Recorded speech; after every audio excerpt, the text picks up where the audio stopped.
Hello, I'm Natalie Marin, and today I'll be talking about environmental ethics. What is environmental ethics? Environmental ethics explores the moral principles about how humans interact and with nature. And it argues that all nature or natural entities, living and non-living, have inherent value beyond human use. It focuses on the critical environmental issues such as pollution, deforestation, animal rights, global warming, and encourages responsibility for future generations. Environmental ethics stems from the scientific findings from the harm caused by human action, like climate change and pollution. There's a few key principles when it comes to environmental ethics, like intrinsic value, stewardship, and interconnectedness. So basically, it's just saying that nature has the right for to be acknowledged, to have worth, and deserves to be respected for its own sake, and not just because we benefit from using it. Stewardship is we have the responsibility to care and protect it. And we have to also acknowledge that we ourselves are interconnected in a web of relations when interacting with the environment, whether we like it or not. Even if we are home or we're actually out in the forest, we are still somehow our choices impact how the environment will continue to grow or develop, good or bad. What is environmental justice? Environmental ethics relies on three ideas: appreciation, ecology, and responsibility. We can tie back to the principles of utility, duty, and justice.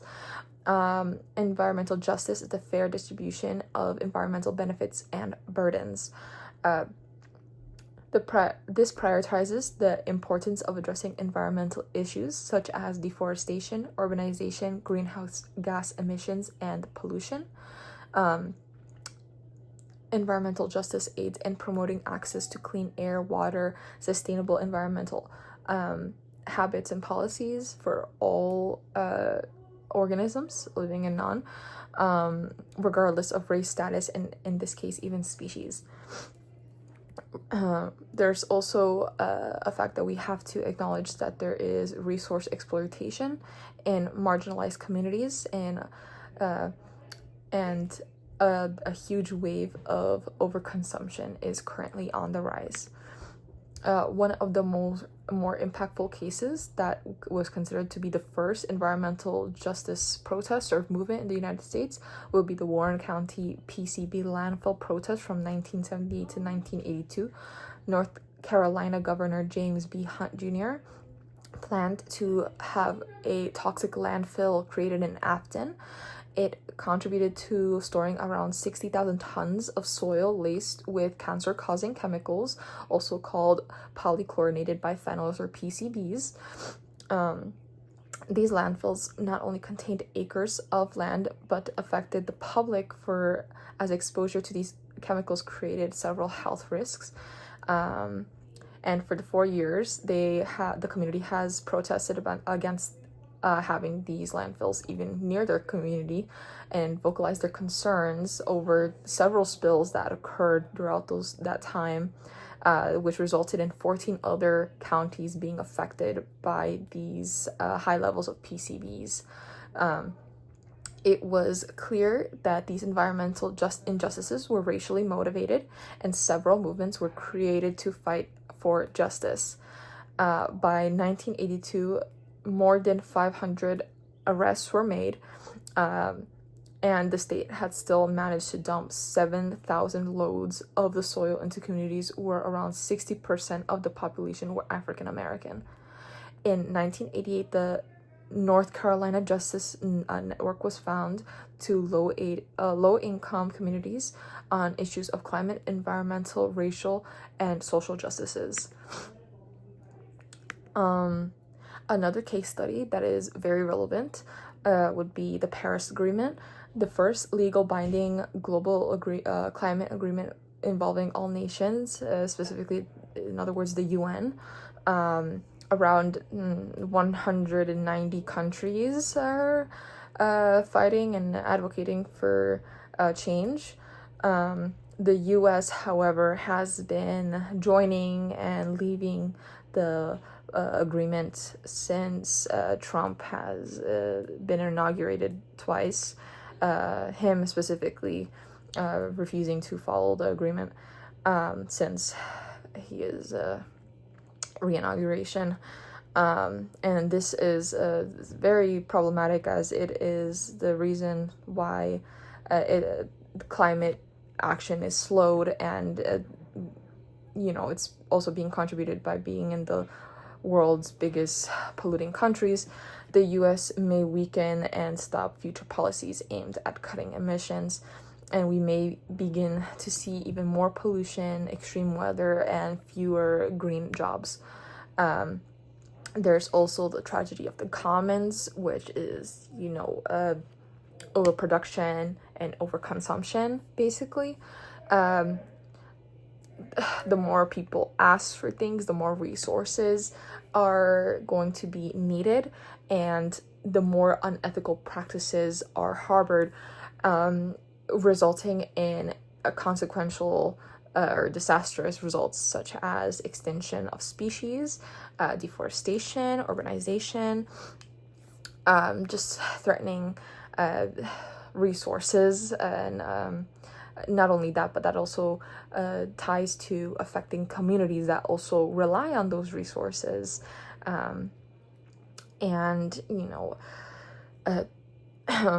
There's also an overproduction of something called fast fashion, which ties to microplastics, as these are products that cannot be properly disposed of, and are usually dumped in landfills, where they're contaminating and breaking down over who knows how many years until it's finally broken down. But regardless, the nano and microplastics are still lying within that soil, and it not only harms the plants, but it also harms the animals that consume those plants and the food that we consume, and that those microplastics are found in our bodies. And research is currently being done. I'm also doing that research at GCU on the effects of microplastics and how it may or may not have long-term health effects on us, on our microbiomes.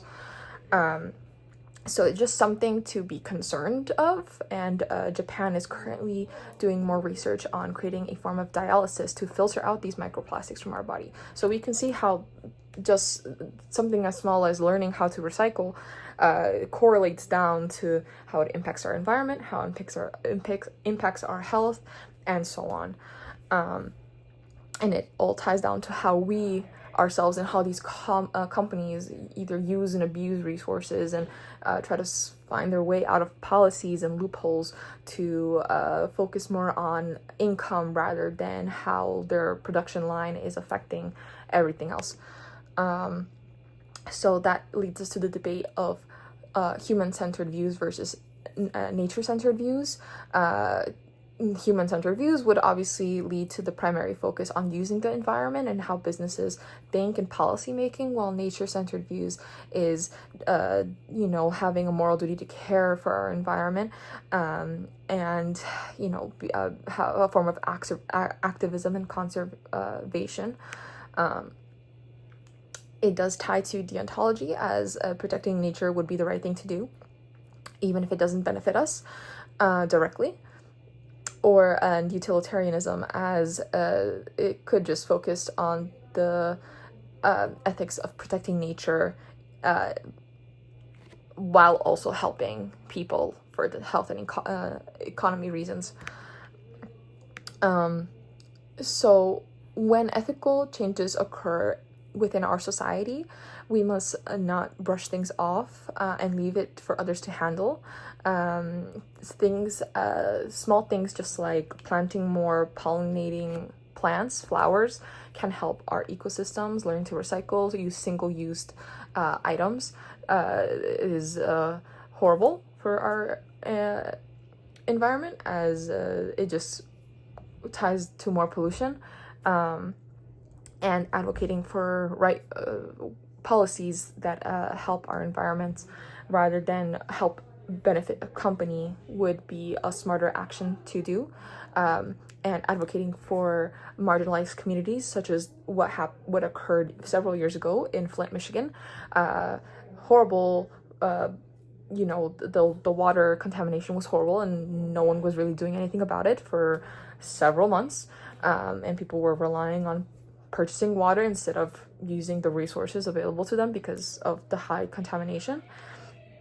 And these policies were created better to step in, and more green jobs were there to help these communities, and in the end it would benefit more than just the communities. It would help everyone. I feel like that would really help create better environmental education and have, just reduce our carbon footprint. Thank you for listening, and I hope you have a great day.